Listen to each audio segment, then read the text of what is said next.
What's up, everybody? Podcast number 3. Big Herc and Ant in the house with the Fresh Out crew, wig splitting, and it's going down.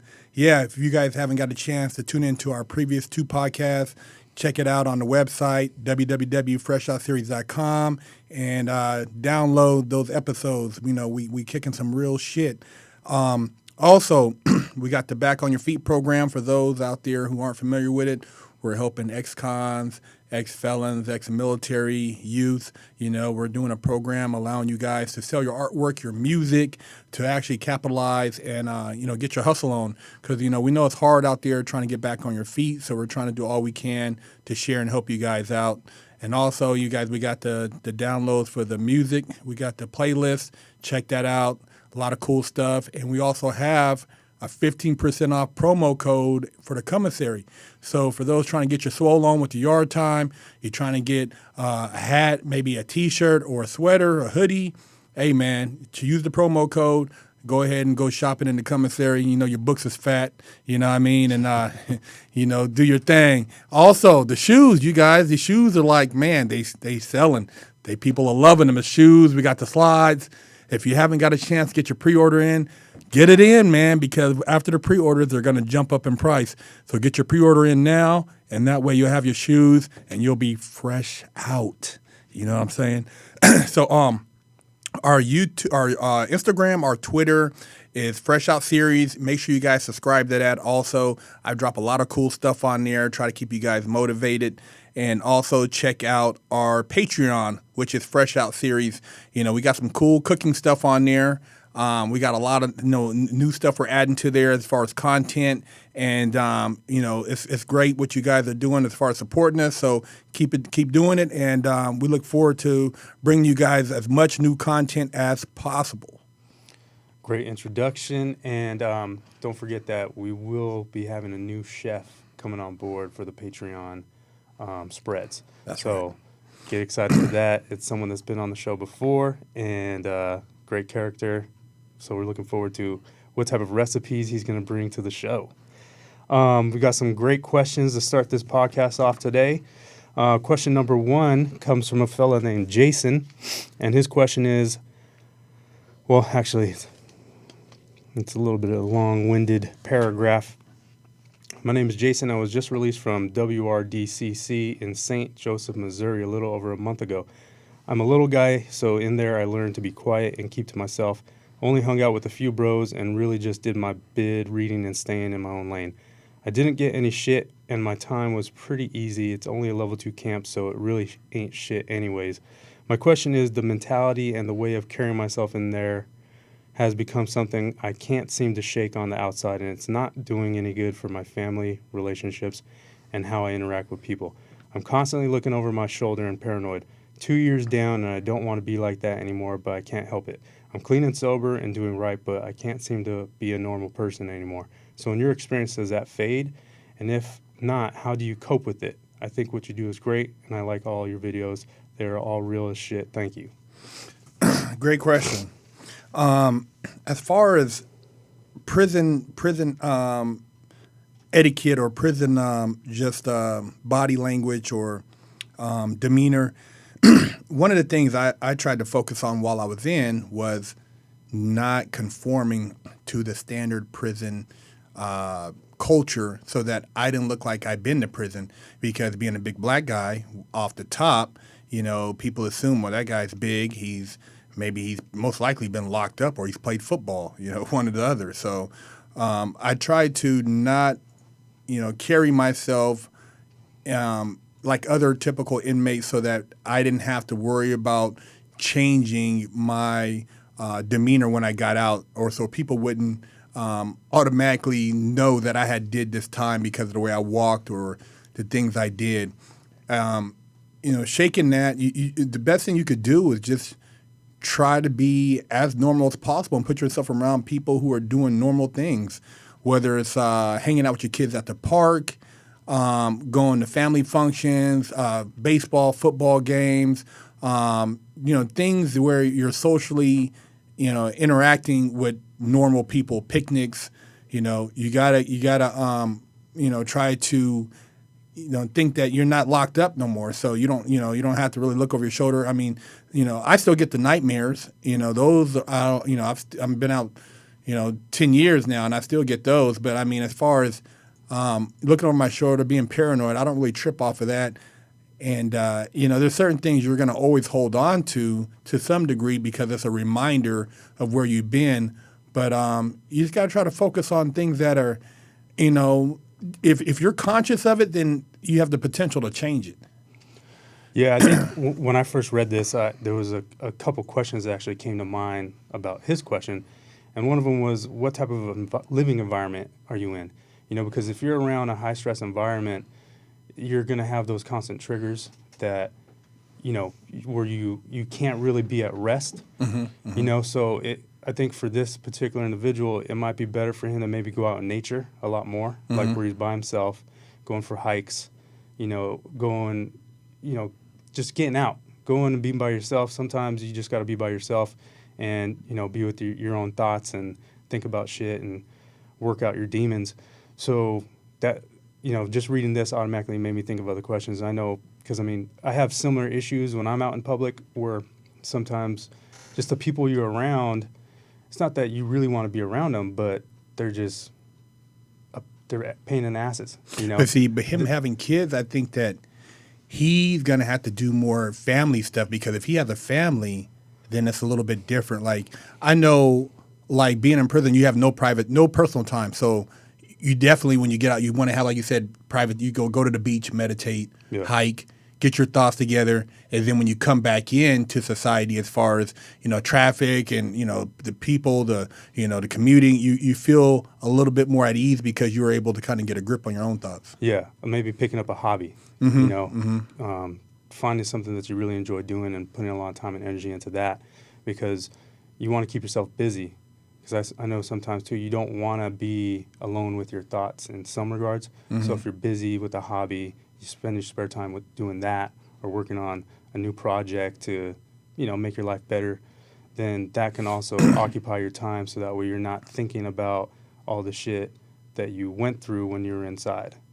I think a hobby is a big thing, because a lot of people don't have hobbies, and it makes it harder for them to actually deal with daily life, because if you don't have a hobby, you're constantly stressed over maybe finances, maybe relationships, maybe just daily activity. But a hobby is almost like a way to channel your energy so that you have an outlet, and it kind of gives you a piece of self, because it's like your own little treasure. It's your thing. Yeah, it's your thing. Yeah, that's definitely something you might want to look into, man. Hopefully you can work this out, and if for whatever reason you just still have problems with it, you might want to go talk to a therapist or talk to somebody that or find some people that maybe have been locked up that are trying to do better, because you have common ground. Like, I know when I met you, like, because of our life experiences, you automatically have that common ground. So you have someone like a confidant that you can talk to. That's right. And, so that might be something you need to do is, obviously don't hang out with the shitbags, but someone that's done time, that's been where you've been and has worked through it, that might be someone you want to surround yourself with, so that way you guys together, if you feel like you're having a hard day and you're ready to snap, you could call that dude up and say, hey, man, this is what's going on. Can you come hang out? Let's go, do whatever. No, that's a great idea. I mean, I didn't really think about that, but yeah, having sometimes when you're going through those thoughts where you're kind of flashing back and being able to kind of like talk to somebody. I mean, I'm fortunate because there's actually a couple people I was on the same yard with that I talked to on the street. So if I have a moment where I need somebody to reach out to, I can. But if, not having that can be difficult, because the average person, you don't really want to share certain thoughts with them, because they're going to look at you crazy. Yeah, they won't understand because they haven't been through it. That's right. And that's something that people that go through this type of shit, they really need to realize and think that you're not the only one that's thinking these thoughts, or you're not the only one that's going through this type of thing. There are other people that are going through it as well, and some people handle things differently, handle things better. So those are the people you want to call on to help get you through these types of things. So best of luck to you. Shoot us an email if anything like this you partake in and it actually helps you. Question number 2. With gangbanging so prominent in LA in the 90s, how have you seen gang culture change since you went inside for your bid, compared to when you got out? Young bangers, harsher sentences, and what's the advice you would give to a 14-year-old in 2018 who saw no other option than joining the gang and following that path in life? Much love from a British dude living in LA. I see a lot of guys now, as far as gang banging, it's become a fashion statement. You know, you got guys who don't look like they're gang members, and they got skinny jeans on, they got their hair colored, you know, they got makeup on, and then they're claiming, you know, to be a gang member. I've never seen that before, you know, and a lot of kids are doing it now because they think it's gives them a cool factor, you know, blows up their social media, you know, it gives them some type of status, and you know, these guys. They wouldn't survive in the pen. You know, I mean, they're, you know, doing, you know, a lot of guys, you know, if they can get a gun and bust it out in the crowd, and they think that, hey, everybody thinks they're a G now, but they don't really take into consideration the consequences with that. So I think a lot of these guys, it's just like they're lost. You know, they're trying to, you know, to some degree carry on their big homies tradition, but they're not really aware of the consequences. And you know, a lot of these guys, when they get in there, they're just, you know, they just start telling on everything. You know, they're not cut like that. You know, a lot of the OGs I talk to, you know, when they talk about these youngsters out here, you know, they just want, like, they want all the glory, all the, you know, all the fame, and they think that they can get that just without putting in the work. And, you know, what I mean by putting in work is actually having been on the front line, you know, really banging, you know, doing shit for your hood, whether it's making money with the homies or helping out the little homies. And it's not all about, you know, necessarily the banging. It's about really bringing money to the hood. You know, a lot of, you know, just like now, a lot of guys have actually branched out from the gang banging and gotten into the entertainment industry as far as music. And then it's all about giving back so that they can keep these guys, you know, supporting them and keep the loyalty, because, you know, the entourages, the goons, you know, the guys that they have around them, if they're not feeding them, then they're going to turn on them. So, you know, a lot of these guys, they're not, you know, they're trying to keep, you know, the rep, but at the same time, they're trying to be, you know, more, I call it like Hollywood, where they're appealing to a mass crowd, but at the same time, you know, they're pushing an agenda that really has no bearing. When you're in, you know, at a club, you're traveling the world, and who you banging against? If you're in Dubai or London, or, you know, you're in you know, South America, I mean, it's like you're not in the hood no more, and you've moved past that. And so to hold on to that is pretty stupid. And you know, the sentences these guys are getting, man, I mean, you know, youngsters come in there and they, you know, got 15, 20, and they're fucking 21, 22. They think it's cool. They laugh the first year or two, tell stories. And then the third, fourth year, when money dries up, people ain't sending them packages, it gets real hectic. You know what I mean? They start thinking about things differently, and that's when they really start, you know, bidding. So a lot of these guys, they really don't know what they're getting themselves into, and you know, it's an illusion that they're trying to hold on to. That's not real. You know, there's no need to really carry on that gangbanging these days. You know?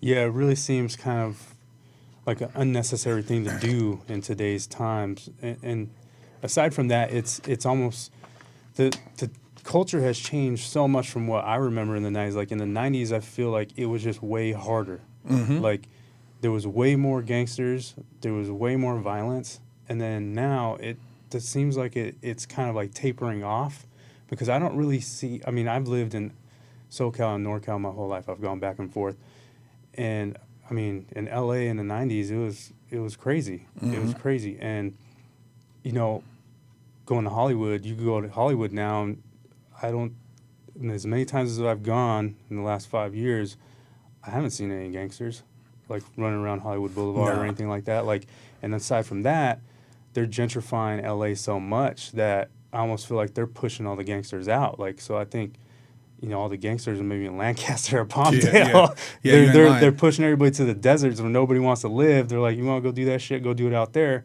you know, because that's the only place you can really afford. Because in LA, they're not playing that shit anymore. Like Echo Park, Like, it's a completely different place from when I used to drive through, even Highland Park. My grandpa used to live there, and he used to walk around the neighborhood with a 380 on him, just in case anybody wanted to get wild. You know, he would just fucking shoot him.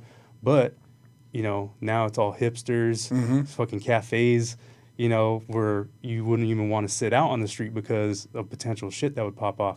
So it seems like, at least in LA, I don't know about other cities, it seems like it's starting to die down a lot more. And even then, nowadays, man, there's so many cameras everywhere.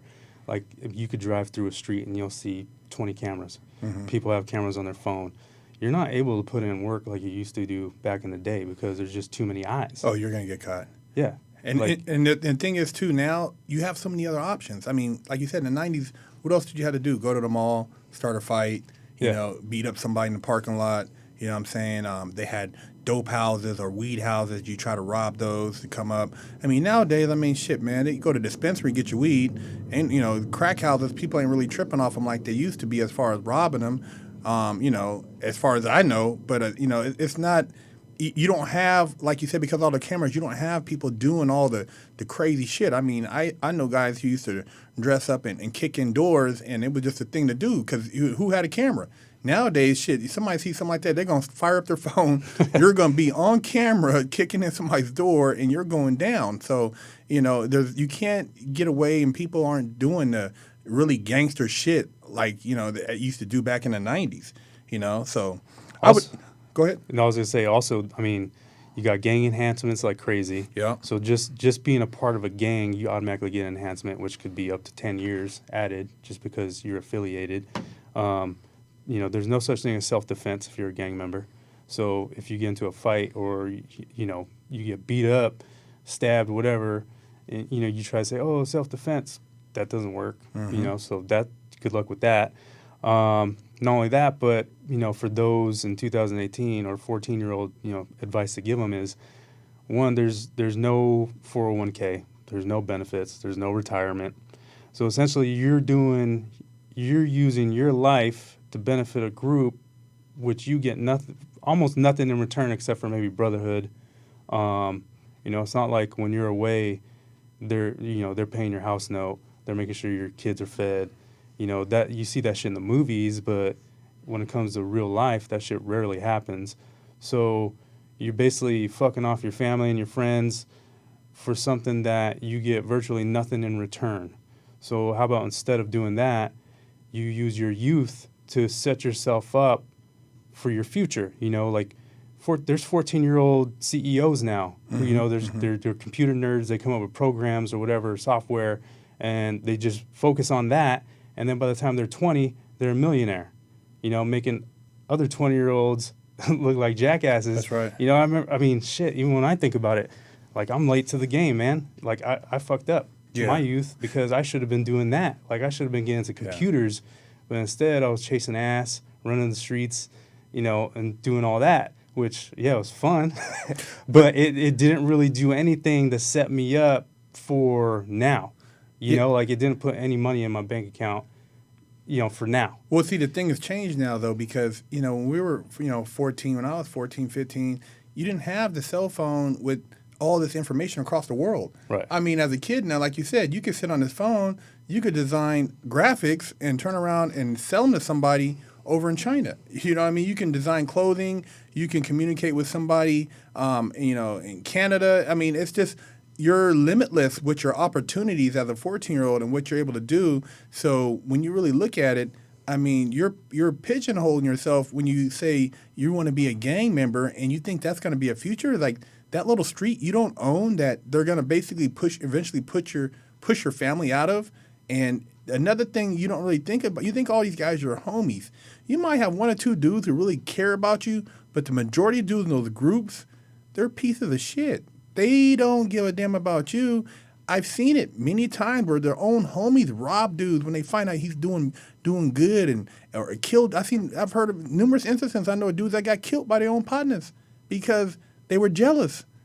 And whenever you're dealing with wolves, you never know when the wolf is going to turn on you. So, you know, as a youngster, man, I would venture out of the neighborhood. I would put yourself around people with opportunities. I mean, there's so many things you could do, and to limit yourself to a gang and getting these, these distinguished tattoos on you that people are, kind of put a label on you. I mean, you're limiting your opportunities. And like Big Ant said, man, you could be a CEO, you could be a business owner, you can be an entrepreneur, you could be a lot of things. Videographer. It's limitless. But the gang life, man, there's only one or two things, man. Either you get caught up doing time like a dumbass, or get shot. Yeah, and have nothing to show for yourself. No. 50-year-old dude, your whole life just flashed before your eyes. You got arthritis, can't move, got fucking bullets in you and shit that they couldn't dig out. It's like, for what? Yeah. I could see maybe if you got like $10 million when you hit 50 or something. Yeah. But ain't nobody doing that. No, you ain't getting nothing. It ain't like you're getting 1,000 Bitcoins. Yeah. You know what I mean? Put in all this work and then we'll give you, X amount of, 10 mil when you get 50, if you make it. Exactly. Those types of numbers, maybe it's something to consider, but it's not reality. So Philadelphia is back in the news again with, looks like their city council has voted to end cash bail.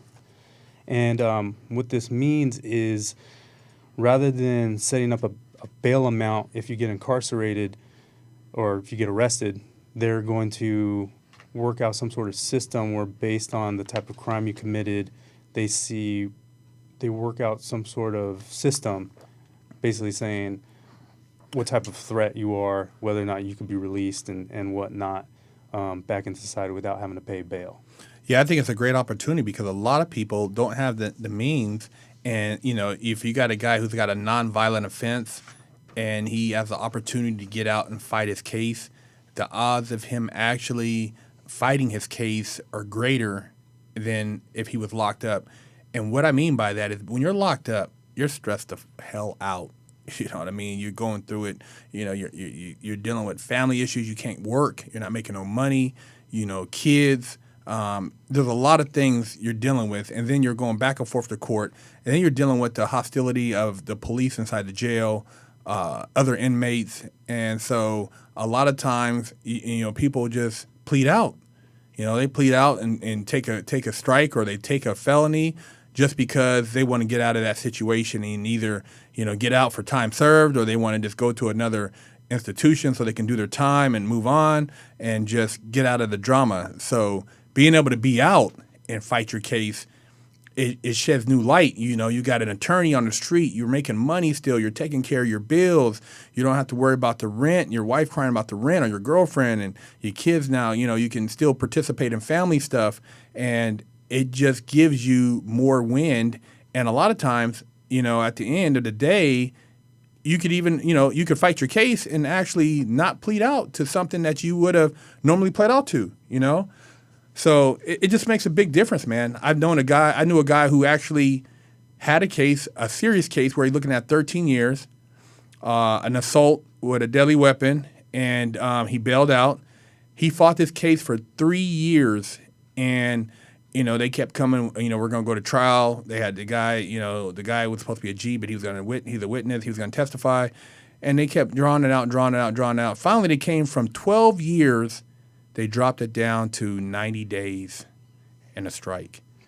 That's crazy, man. 12 years? This guy, if he would have pled out in jail, he'd have been doing 12 years.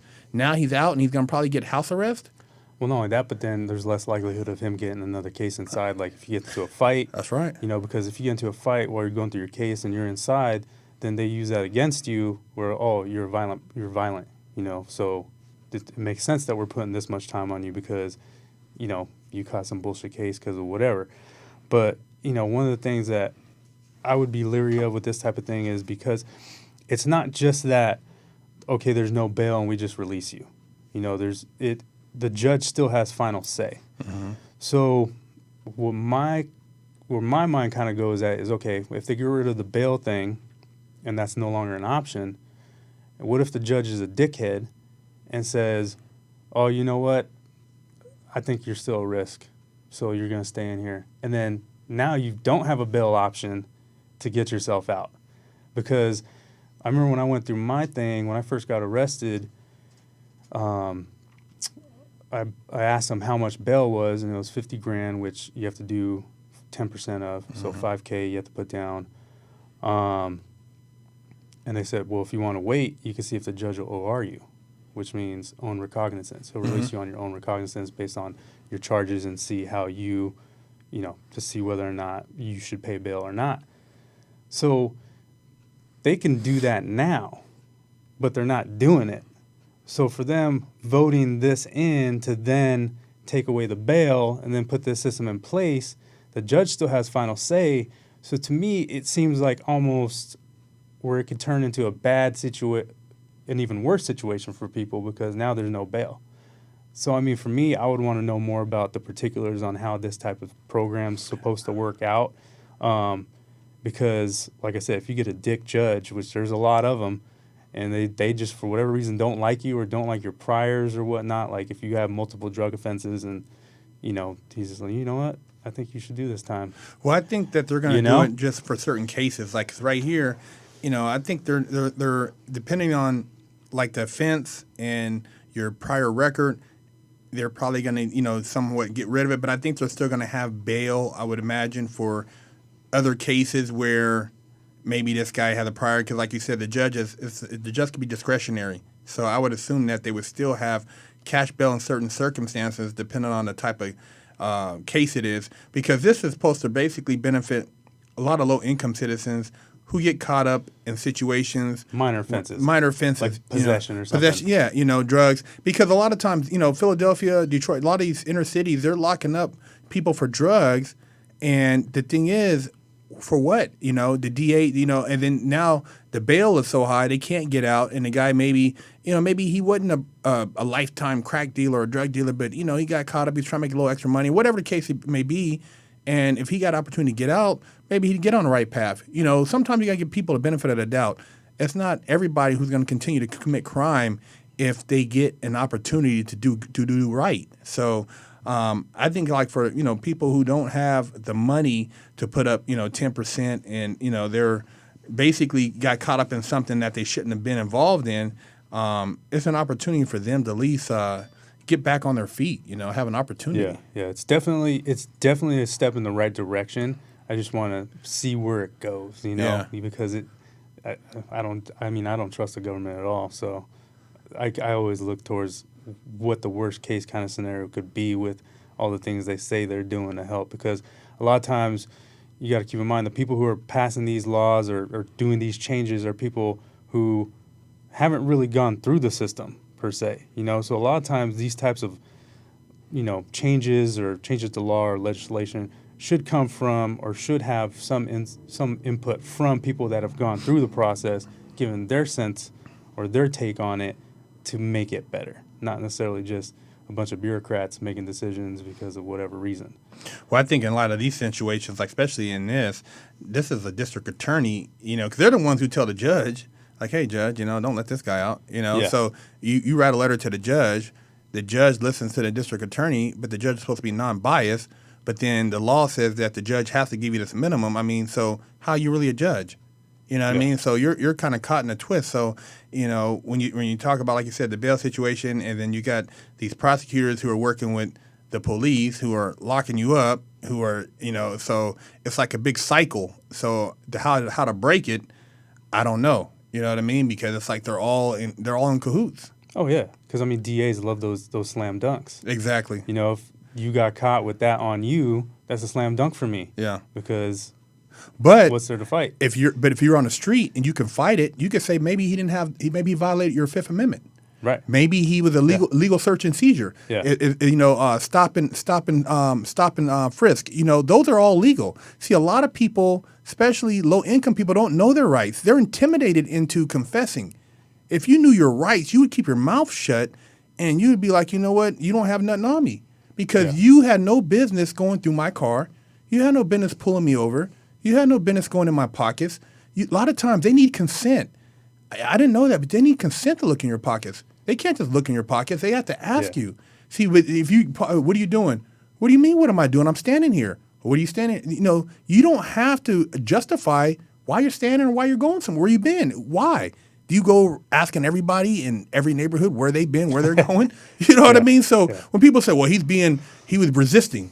Well, is he resisting because he was walking home and he said, he don't want to talk to you? Pull out that camera. You know what I mean? So it's, going back to I kind of got off topic, but it just goes back to, like you said, low income people, getting rid of the bill. It's just, man, it's basically, it's extortion, putting you into a position where you just plead out. And, you guys got way more rights than you realize. Yeah, I want to know how the bail bonds people are going to take that Yeah. news when they're out of business. They're lobbying against it.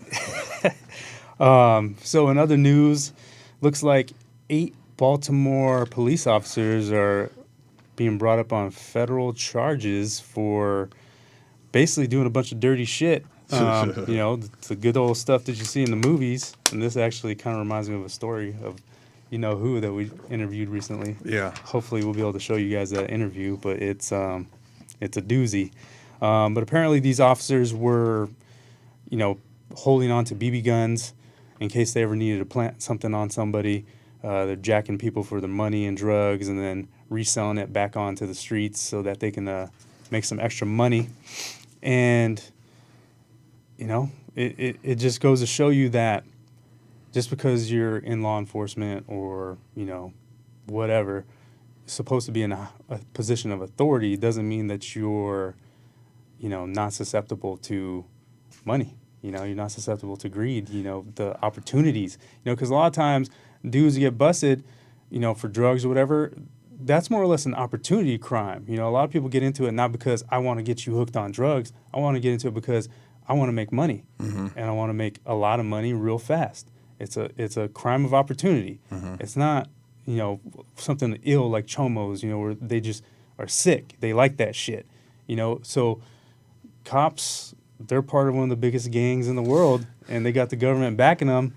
And, there are the good ones, but there are the bad ones. And you know what? By you saying, the whole the cops, talking about, you guys are selling drugs and we got to bust these guys. And this is the thing. A lot of times, if they can't bust you, but they think you're doing something, if they can't prove it, and then they catch you, and then they plant something on you because you got a previous record, that's not getting you right. They still, okay, this guy's got a record. Oh, look what we found. Now, so when you go to court, you got to argue, hey, man, they planted on me, but hey, you got a prior, but yeah, I didn't have it on me. This ain't my stuff that you found on me. So the cops, a lot of times, they use that once they figure, oh, this guy, we see him again, we could just set him up and put him back in there, or you're going to pay us. And they do it all the time. You know what I mean? It's like, and the good cops, there are some good cops out there, but they don't speak up.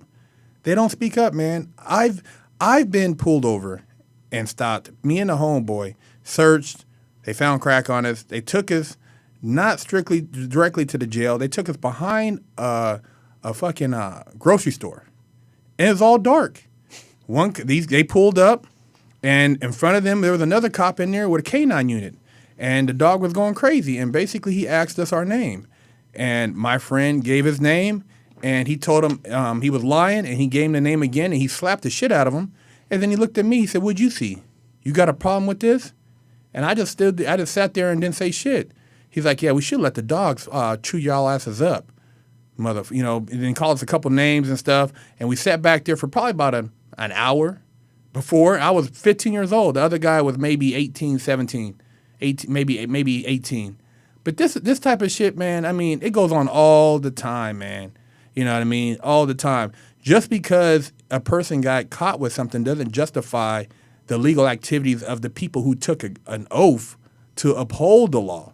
Riding around, if you're getting caught in a suspicious situation, throw a BB gun out there and you say he waved it, and that could justify the shooting. I mean, what is this shit, man? I mean, it's one of those things where it's a form of power that I don't think some people can resist. It's too intoxicating to know that you can basically do that type of shit and not really have anything to worry about, because it's like the equivalent of being a part of a gang, man. Like when you're out with your gang and you're out doing shit, you feel almost invincible because you have all those dudes around you. Same shit with them, except they have means to basically make it where they have no repercussions. Whereas if you're part of a street gang, like, you're already at a loss because this gang over here, which would be law enforcement, can stomp you out at any moment. So they're the top of the food chain in terms of gangsters. So they feel untouchable, you know? So why wouldn't they jack you of $200K and then, you know, oh, I just got me a nice Christmas present, you know, take your chick out to dinner, buy her some jewelry or whatever the fuck they do with the money. And then what? You ain't going to do shit. What are you going to do? You don't want to incriminate yourself more by saying you had more money than they said they did. So, and then on top of it, like you said, who knows? Once they committed that illegal act of taking the money and then acting like they, you know, there was, you know, that they didn't initially take the money, they basically, everything else after that is called poison fruits of the tree, I believe they call it. But it's no good. The whole case is basically dead. And I know, I've heard of this happening many times before. I know a guy who was a big drug dealer out here in L.A., and he said the cops, you know, kicked in one of his houses one time, and he was in there, and they found $900,000, and they basically, you know, kicked him in the head, whooped him up a little bit, and just took the money and told him, you know, just, you know, get the hell out of here. And so what was he going to do? He's going to argue. They didn't find any drugs, but all they found was money. You know, now why would they arrest this guy if they knew that he's a cash cow? They'll let him get out, catch him again at another house, and just, you know what I'm saying, keep it rolling. But, you know, this guy told me about this situation. He's like, yeah, man, I mean, I didn't argue with him. I'm like, shit, they can take that. I had more money. But, I mean, that's the game. Yeah, because what's worse, having the money taken and you do 30 years or just having the money taken? That's right. I would take that deal any day. Yeah. I would take the fucking money, man. I'll make more. Yeah. Apparently, I'm able to make 900, so I'll just do it again. Yeah. You know, so fucking take it, whatever. But I mean, so these guys are already getting, you know, charges put on them. Dudes are taking deals, ratting out the other dudes in the group. So what's Typical, man. yeah? So what's prison gonna be like for these dudes? You know, obviously they're gonna put them in a camp. Yeah, they'll probably go to a camp. I mean, these guys have never hit a USP. You know, these if these guys in feds, if they go to certain USPs, they're going to get their wig split, man. You know, those guys in there doing life because a police ran up in a spot or because of, you know, some case that they caught, and now this guy's in there with them. They have nothing to lose because, you know, what do they have to lose? I mean, you're a dirty cop, and, you know, on top of it, you're in here with me now, and I remember where you got my homeboy caught up or you got me caught up. I mean, you know, they don't have no sympathy for him. And, you know, like you said, these guys won't go to a USP. They'll send them to a camp where they'll be hanging out, you know what I mean, telling war stories. And, you know, it's just, there's nobody cleaning the house in there because these guys are all part of the same clique. They're not going to, nobody's going to check the next guy. And if you're a square and you don't want to go with the program, you will be bumped out. You won't be part of the club. But that's the thing, man. You know, when you have, you know, good cops mixed in with bad cops, you know, the bad cops supersede the good cops. Yeah, makes sense. Yeah, like you said, because they don't want, you know, like the dude we interviewed said, you know, they want to make sure you're good, you're solid. That's right. If you're weak, they don't want you in the team. They don't want you around the team because they don't need you being the weak link that rats them out and ruins their program. So, I mean, it's no different. What's his name who just went to the jail in L.A., the chief of police? The guy finally convicted him. I'm brain farting on that one. Me too. But basically, you know, he had it when the federal agent was in prison, was in the L.A. County jail, and was trying to document what was going on in there. Oh, and, like in Men's Central and in Twin Men's Central, Towers. remember they kept moving him around, and he acted like he didn't know. And remember the agent guy, he pled out and then told on him. But then now he said he was had Baca? Baca. Did he Baca with the Baca? Yeah. He said he had Alzheimer's now. He couldn't go to prison. He don't know what he did. Unfit to serve time. Man, this dude was punishing people up in there. Oh, yeah. Man, beating people up, man, torture. I mean, this dude, he was a tyrant. And then now he's like, God, now you have Alzheimer's, you want some mercy? Yeah. And people were in there dying. You know, people were going through it up in there, man. And now you don't want to deal with what you were dishing out? It's the hypocrisy of it, man. Man, it's crazy, it's like man. You're willing to do all that nasty shit, but when the script gets flipped, now it's like, oh no, you can't do that to me. I'm above the law, or no, it's really fucking pathetic, you know? Because if you're willing to do that type of shit, you should be willing. I don't know, maybe it's just me. You should be willing to handle what happens when you do that. Live by the sword, die by the sword. That's right. That's right. Like, that's right. Hey, man, when I was out there doing my shit, if somebody would have ran up on me, hey, man, I was in the game. I fucking had what was coming to me. Yeah. So it's no different, man. I mean, you doing some dirty shit, man. That karma is going to catch your ass eventually. Whether it be through you being an alcoholic, you're going to end up beating on your wife, or you're going to end up doing something stupid, or you're going to have a bunch of nightmares because you've been a piece of shit and you're going to get cancer. One way or the other, it's going to catch up with your dirty ass. So, a lot of these guys, thinking, oh, man, I'm a butt. No, it's going to catch you eventually. But, own up to it, man. You want to go and, beat motherfuckers up in the county jail and torture dudes and do this and that. I mean, dude, stand up for what you did. It's pretty fucking simple as far as I'm concerned. It is, man. But enough of that nonsense. On a brighter note, let's get into some cheek busting stories. Oh, shit. And the cheek busting stories are obviously female cheeks. For all you sickos out there. Yeah, no man cheeks, man. Always into the man butt. Perverts. I mean, obviously, if you're a gay dude, whatever, that's your thing. But, we're talking about the other people who obviously just obsessed with prison, cheeks getting taken, and all that nonsense. But anyways, so I think one of the questions that I'm sure a lot of the viewers have is Big Herc a titty man or an ass man? Titty man or ass man. It depends on the situation. If she's got some really creamy jugs, I might be a titty man. But if she's got little tits but a nice, curvy, plump cantaloupe booty, I'm a booty man. So it just kind of depends on the situation because, you can't eat steak every day. You can't have fried chicken every day. Sometimes you got to have, maybe a little sushi, maybe a little, burrito or something. You got to change it up. So, I'm versatile, Sometimes like I said, I've hit a couple of flat butts with big tits, though. Tits dangling in front of them, booty flat as hell. And then I have other ones that had no tits. My chest was bigger than theirs, but the booty was plump. So it just kind of depends. What I'm saying? I love both of them, man. Women, they offer so much, man, and you can't really distinguish. So, some of them want to hate when they don't have no booty. Girl, if you don't have no booty, just work that coochie with them big tits. Yeah, man. I mean, I'm more of an ass man. I like the cushion. The cushion. I like that peach. Something about just pancake butt. Because even then, when you're hitting a doggy, you just run into bones. Yeah. You get the bones just rubbing into your pelvic area when you're slamming in there. So I mean, for me, a nice round juicy butt. I really want to thank the man or woman or whoever invented stretchy pants because. I mean, camel toe. That phenomenon has just been fantastic because, I mean, you don't even have to talk to broads. You just let them walk by. It's pretty nice. Hey, man, I'm a connoisseur of that. I love that.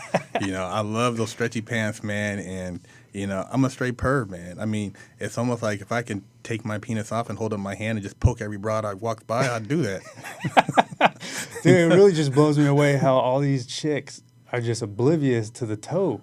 Man, they or know. either that or they know, but it's know, like, man. dude, especially, the black pants, like when they wear the black ones, it's more concealing. Yeah. But then you got these crazy bras that just wear like the light gray. Oh, man. Where you just see the perfect mold. Yeah.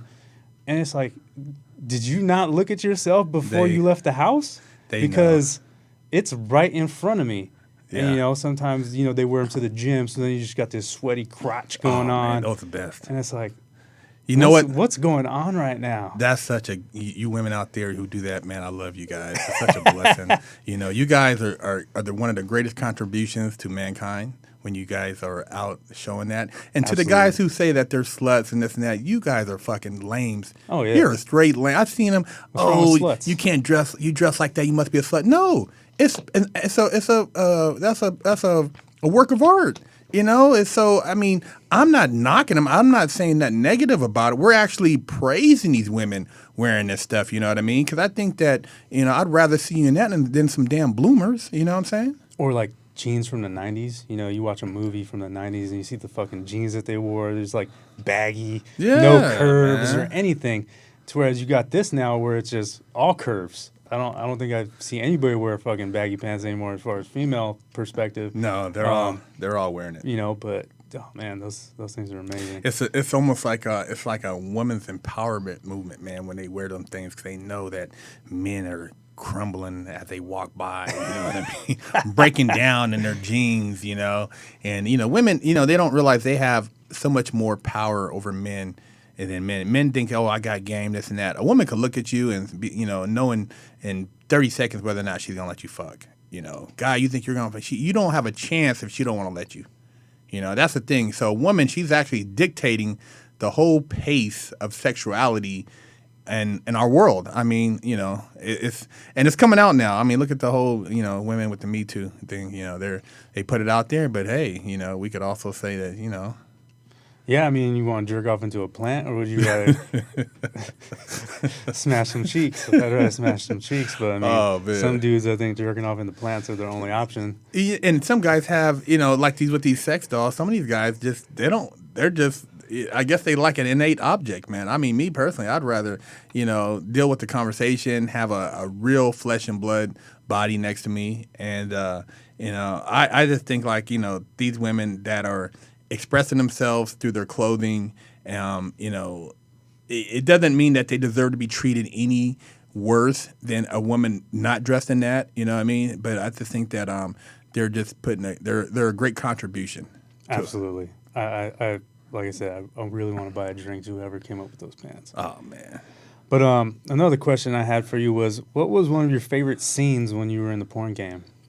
Oh man, and the scenes, sometimes it's a blur, man. When I was in my, I came out and got in the porn game when I was 21. I had went to I had went to CYA when I was 18, got out when I was 21, and fantasized about getting to the porn game because all I did was beat my meat in there at 18 to 21 every day. Fantasized about having coochie in my face, smothering me so I couldn't breathe, So when I got out, I went and got into the porn game. I, did my little thing. But one of my most favorite scenes, man, it was probably a week. It was 10 days I did in Japan. Japan, man, Tokyo. Yeah, it was just fucking, my God, man. Breaking backs. It was just amazing, man. They didn't even speak English. And we went to Tokyo. And me and a couple of dudes, and we got to Tokyo, man. And, some of the guys have been there already, and they was telling us about these expat bars where you go to the bars, and the women are looking for guys from America, guys who are, expats, they call them. And you go in the bar, and basically you meet these women, and all you have to do is say, hey, come back to my room. It wasn't a bunch of drag and drama and, spitting game. It's just come back with me. And, we went to these bars and we'd pick up on the women there. But then during the day, we would do these scenes. And in Japan, the culture is different. They like the scenes where you kind of jump out on the girls and they scream and you grab them and you do a little scene. And it was on a daily, man. They would bring in 5 Japanese women that spoke no English, and they would have a handler. And we'd be punishing Japanese coochie for hours. For hours, man. I mean... That, man, it was a man's dream, man. I mean, my wife knows, man. You guys probably, Big Herc talking shit. I mean, look, man. Comes with the package. Yeah, it comes with the package, man. I'm just keeping it real, man. That was fucking, dude, one of the most amazing weeks because every day I got to fuck 5 Japanese women, and I did it for 5 days. Do the math, 25 women in 5 days. Who can fuck with that? You know what I'm saying? That's fucking awesome. Was it that blurred out shit or was it legit? You know what? Shit? No, I can't stand that blurred out. We were banging, shit. But Japan, for some reason, they got something with their porn over there where they blur it out so you can't see it, man. But what the fuck's the point then? I don't know, man. But they perved out and they're filming a scene, but for some reason the penetration part. I mean, it doesn't make sense if you can't see the penetration. They should have 2 versions because we get all the shit that's blurred. They should send us the shit that's not blurred. Keep the blurred shit over there. Exactly, man. But fuck, man, them Japanese women, man, people like, man, the cooters are tighter. Of course, the coochies are tighter, man. I don't give a fuck. I've been in some coochies over here, man, and I'm like, shit, man, I can't hit nothing. Over there, man, them little cooters are tight, and the hair is silky smooth. It's like little cat hair, man. That shit is silky smooth. It's clean. And, I was banging during the day. And at night, I go back and have my little Japanese girl that come over and I'd bang her too. I don't know how. I mean, damn, they didn't even have. Why'd you leave? They didn't even have Viagra over there You back should've then. just stayed, I man. know, man. You know what, man? I think Be a about fucking that. samurai Herc. Wearing the fucking kimonos, have a little fucking paper house. Oh man, you know I think about that all the time. When I came back and I was like, "Fuck, man, I'm back in LA." I said, "Why didn't I stay over there?" I was living like a king, man. I was banging coochies. I mean, after you'd have banged coochie, they bring towels, dab your little penis. You know what I mean? You get all cleaned up, and they feed you. I mean, the women were just so attentive. You know, it's hard to find that over here, but Japan, man, is fuck, man. You know, I hold on to that memory. You know how many times I jacked up to that memory in prison? I said, man, that right there, that week, man. And I couldn't even, if I seen any of those women today, I couldn't even point them out because it's so many of them. But that was a great week of scenes in Japan, man. It was, beautiful country, Tokyo. And, man, it was just, I felt like you said, man, I felt like Samurai Herc over there. Well, on that note, looks like we're going to have to wrap this show up. Hope you guys enjoyed this episode, and we look forward to catching you guys on the next one. All right. Catch y'all. Lockdown's over. Get your yard time in. Exclusively at FreshOutSeries.com.